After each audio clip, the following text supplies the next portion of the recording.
ایک یہ کہتے ہیں کہ سنا ہے کہ عصر، مغرب یا عشاء کے بعد جھاڑو نہیں لگانی چاہیے، تنگ دستی ہوتی ہے، کیا حکم شرع ہوگا؟ دیکھیں، شریعت اس سے کچھ منع نہیں کرتی ہے۔ بعض اکابرین نے ایسی چیزیں لکھی ہیں، لیکن ہم اس میں یہی تعویل کرتے ہیں کہ ان کے علاقوں میں یہ باتیں مشہور ہو گئیں، انہوں نے اس وجہ سے ان باتوں کی تائید کی ہے کہ اگر ہم تائید نہیں کریں گے، اس کے خلاف بولیں گے تو لوگ کہیں گے چلو ٹھیک ہے پھر تو جھاڑو دینی چاہیے، اور جھاڑو دی اور واقعی تنگ دستی آ گئی تو پھر وہ اکابرین کے بھی خلاف ہوں گے، تعلیم شرع کے بھی خلاف ہوں گے، اور سوچیں گے کہ جو افواہیں ہیں وہ بالکل درست ہیں۔ ایسے لوگوں کے ایمان بچانے کے لیے، جن کو ضعیف الاعتقاد کہنا بالکل ٹھیک ہوگا، اکابرین نے بعض نے اس طرح کی چیزیں لکھی ہیں، لیکن صحیح یہ ہے، میرے آقا صلی اللہ علیہ وسلم نے ارشاد فرمایا کہ اذا تطیرت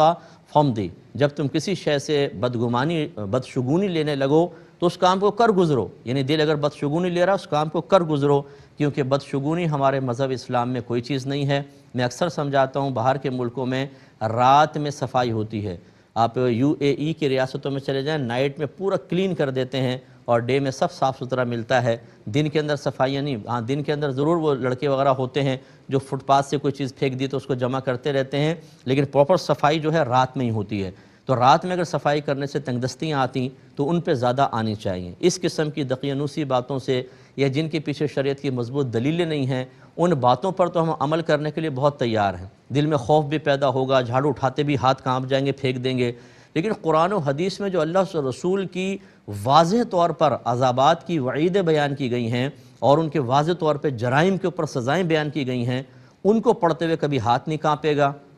اس کی وجہ سے ہمارا طرز عمل چینج نہیں ہوگا۔ اس کا مطلب ہے کہ ہمارے دل بیمار ہیں، کہ افواہوں کے اثر تو قبول کر رہے ہیں، قرآن و حدیث کے اثر قبول کر کے نہ حرام چھوڑ رہے ہیں، نہ بے عملی چھوڑ رہے ہیں، نہ نمازوں کے پابند ہو رہے ہیں۔ اس لیے اگر کوئی اس کا قائل ہے، میں اس پہ اٹیک نہیں کر رہا ہوں، کوئی برا نہ مانے، لیکن ہم چاہتے ہیں کہ آپ ضعیف الاعتقادی سے قوی الاعتقادی کی طرف آئیں، مضبوط اعتقاد والے بنیں۔ جھاڑو روزی نہیں دیتی ہے، نہ جھاڑو روزی روک سکتی ہے، میرا رب روزی دینے والا ہے، اور میرا رب چاہے تو روزی رکتی ہے، اس لیے نائٹ میں جھاڑو دینے میں شرعاً کوئی حرج نہیں ہے، بلکہ اگر مہمان آگے گھر سارا گندا پڑا ہوا ہے، اس کا مطلب ہے ایسے پڑے رہنے دو، صبح صفائی کریں،